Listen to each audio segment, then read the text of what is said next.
সেটা হচ্ছে গিয়ে কি আর কয়দিন পরে আমাদের বাড়ি ভেঙে দেবে ভাই। কারণ হচ্ছে গিয়ে কি আমরা এখানে আর থাকবো না, আমাদের ঘরটা ভেঙে দেবে। আমি আজ ব্লগিংও ছেড়ে দেবো, আর এই ঘরটা ভেঙে আমরা হয়তো বিক্রি করে চলে যাবো এখান থেকে। Hey guys, welcome back to my new vlog. তো গাইস, আজকে হচ্ছে গিয়ে কি আমার জীবন বিজ্ঞান পরীক্ষা। তো গাইস, এই দেখো এখানে হচ্ছে গিয়ে কি আমি জীবন বিজ্ঞান পড়ছিলাম, কেন কি আজকে জীবন বিজ্ঞান পরীক্ষা। এই দেখো ভাই, এগুলো এই দেখো, এটা হচ্ছে কি লিভার, আর এখানে নেফ্রনের ছবি আছে। এই দেখো গাইস, কালকে আমি ব্লগ দিতে পারিনি, তার মেন কারণ হচ্ছে গিয়ে কি কালকে সারাদিন প্রচুর ব্যস্ত ছিলাম, আর বাড়ি এসে ঘুমিয়ে পড়েছিলাম। তো ভাই, স্টুডেন্ট লাইফ তোমরা তো বুঝতে পারো, প্রচুর কষ্ট হয়ে গেছিলো। তো গাইজ, আজকে সকাল সকালে ব্লগ স্টার্ট করে দিয়েছি, আর এখন তো ফিলহাল আমি পড়ছি। গাইজ, এখন তো দেখো পড়তে পড়তে দেখো পড়ছিলাম, আর এখন কারেন্ট চলে গেছে। এখানে দেখো অন্ধকারের মধ্যে নিচে বসে চা খেতে হচ্ছে। এখন হচ্ছে গিয়ে কি আমি যাব স্কুলে পরীক্ষা দিতে। তো এই দেখো বাইরে বৃষ্টি শুরু হয়ে গেছে। তো এটা তো প্রত্যেক দিনেরই হয়ে গেছে এখন। ভাই, যখনই পরীক্ষা দিতে যাবো বাইরে বৃষ্টি শুরু হবেই। তো গাইজ, চিন্তা করার বিষয় নেই, আমার কাছে আছে রেইনকোট। তো গাইজ, চলো এখন হচ্ছে গিয়ে কি খেয়ে নি, তারপরে স্নান টান করে যাবো স্কুলে। এই দেখো সকালে খাওয়া চলে এসেছে, রুটি আর তরকারি। আর ভাই, কারেন্ট এখনো আসেনি, নিচে বসে খেতে হচ্ছে সানলাইটের মধ্যে। এখন তো ফিলহাল দেখো ফাইনালি পরীক্ষা দিয়ে এসে গেছিলাম অনেকক্ষণ আগে, খাওয়া দাওয়া হয়ে গেছিল। তো এই এখন আমি ভাবছি কেন কি আজকে হচ্ছে গিয়ে কি শুক্রবার, মানে আমাদের আবার পরীক্ষা 2 দিন পরে, মানে শনি রবি, আজকে রাতটা তো মানে বাদ দিলাম। তো ভাই, আবার গিয়ে সেই সোমবারে পরীক্ষা। তো আমি ভাবছি এখন তো মানে ইতিহাস তো প্রায় সবই পারবো, রিভিশন দিতে হবে, আর প্রচুর টাইম আছে। তো চলো এখন হচ্ছে গিয়ে কি বিকালে একটু কোথাও দিয়ে ঘুরে আসি। তো কেন কি ঘরে থেকে থেকে তো বোর হয়ে যাচ্ছি এ কয়দিন, আর এ কয়দিন কোথাও যাওয়া হয়নি, না খেলতে যাচ্ছি না কোথাও ঘুরতে যাচ্ছি। তো চলো আজকে একটু ঘুরে আসি। তো গাইস, এখন ফাইনালি এখন আসলাম এই যে ঘুরে টুরে বাড়ি। তো গাইস, এখন বাড়ি আসার সময় হচ্ছে গিয়ে কি কিছু সিঙ্গারা নিয়ে এসেছিলাম। তো চলো এখন ফিলহাল চা টা খাই। আর ভাই, হালকা একটু ভিজে গেছিলাম, কেন কি রাস্তায় দেখি যে বৃষ্টি হচ্ছে। তো হালকা একটু সিঙ্গারার দোকানে বসেছিলাম, আর এখন হালকা হালকা ভিজেছি, জামা কাপড় হালকা ভিজে গেছে। তো চলো এগুলো ছেড়ে নিই। তো হে গাইস, এখন হচ্ছে গিয়ে কি আজকে আমি অনেকদিন পরে ট্রাইপডে শুট করছি। তার মেইন কারণ হচ্ছে গিয়ে কি আমার হাতে প্রচুর ব্যথা করে। তো গাইস, ইয়ার্কি মারছিলাম, ট্রাইপডটা অনেকদিন ধরে পড়েছিল।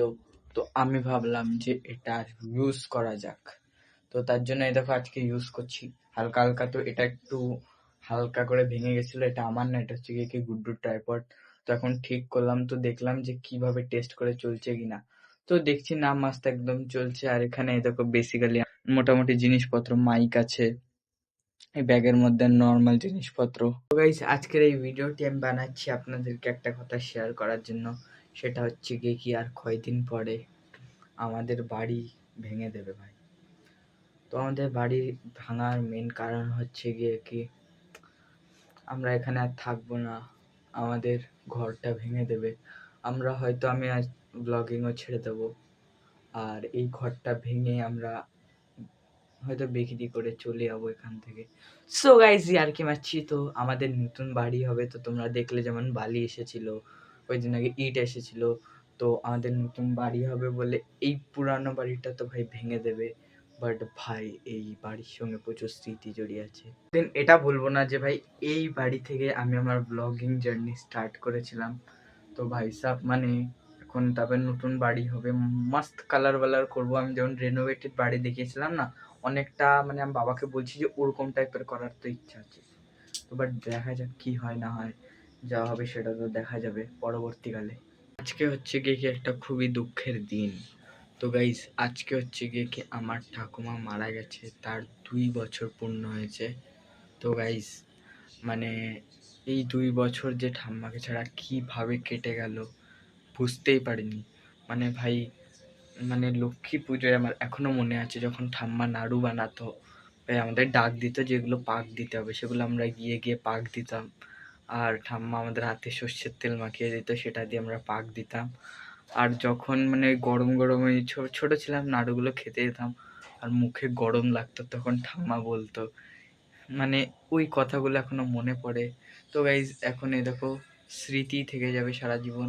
তো ভাই তোমরা যত পারো নিজেদের লোকেদের সঙ্গে টাইম স্পেন্ড করো, যতটা পারো ভাই। এসব মোবাইলটা মতলব মোবাইল রিল স্ক্রলিং একটু কম করে ভাই সব বাড়ির লোকের সঙ্গে একটু মানে অ্যাটাচমেন্টটা বেশি বাড়িয়ে দাও। এই বছর তো আমার ঠাম্মার কাজ হচ্ছে না, তার মেইন কারণ হচ্ছে কি বাবা বাড়ি নেই। তারপরে হচ্ছে কি আমাদের এখন আতুর ওষুধ মানে আমাদের কোন জ্ঞাতির কি একটা জন্ম হয়েছে, মানে ছেলে বা মেয়ে হয়েছে, তো তার জন্য এমনিও হবে না। এই সেই খাট যেখানে ভাই সব ঠাম্মা শুয়ে থাকতো, এই সেই ঘর যেখানে ঠাম্মা থাকতো ভাই, এই ঘরও রয়ে গেল, এই খাটও রয়ে গেল, বাট রইলো না সেই মানুষটাই। Guys, এটাই হচ্ছে গিয়ে কি রিয়ালিটি। দুঃখ পেয়ে তো বেশি লাভ নেই, কেন কি দেখো যে মানুষটা গেছে সে তার ফিরে আসবে না। আর আরেকটা রিয়ালিটি ভাই, সবাইকে একদিন মরতেই হবে, ম্যান ইজ মর্টাল।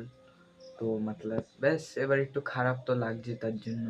তো এখন হচ্ছে গিয়ে কি ঠাম্মার যে ফটো ফ্রেমটা ওটার কাঁচও ভেঙে গেছিল, এবার বাবা আমাকে বলেছিল লাগিয়ে নিতে, তখন মা বলেছে যে এখন যে মারা গেছে, মতলব সরি সরি মতলব যে জন্ম হয়েছে যার, তো এখন সেই আতর আমাদের গায়ে আছে। তো এখন মানে ঠাকুর মানে এইসব মানে না ছোঁয়াই ভালো, যখন অসুস্থ হয়ে উঠে যাবে তারপরে। এই দেখো এটা হচ্ছে গিয়ে কি আমার ঠাম্মার ফটো, এটা এত পরিষ্কার মনে হচ্ছে তার কারণ এর কাজ নেই, আর দাদুর ফটোতে কাজ আছে বলে একটু নোংরা টাইপ মনে হচ্ছে। বেসিক্যালি ইংরেজি মাস হিসাবে আমার ঠাম্মা মারা গেছে 6ই আগস্ট, আর যদি বাংলা হিসাব করা হয়, যেহেতু আমাদের বাড়িতে বাংলা হিসাব করে, তাহলে সেটা হচ্ছে গিয়ে কি 21শে শ্রাবণ। গাইস এখন তো ফিলহাল খাওয়া দাওয়া গেছে কমপ্লিট, তো এখন হচ্ছে এই করবো এডিটিং, তারপর ঘুমাবো। তো গাইস আজকের ব্লগটি আমি এখানে শেষ করলাম। আই হোপ আজকের ব্লগটি আপনাদেরকে ভালো লেগেছে। যদি ব্লগটি ভালো লেগে থাকে তাহলে প্লিজ ভিডিওটিকে লাইক করে দেবেন, চ্যানেলটি সাবস্ক্রাইব করে দেবেন এবং একটি ভালো কমেন্ট করবেন।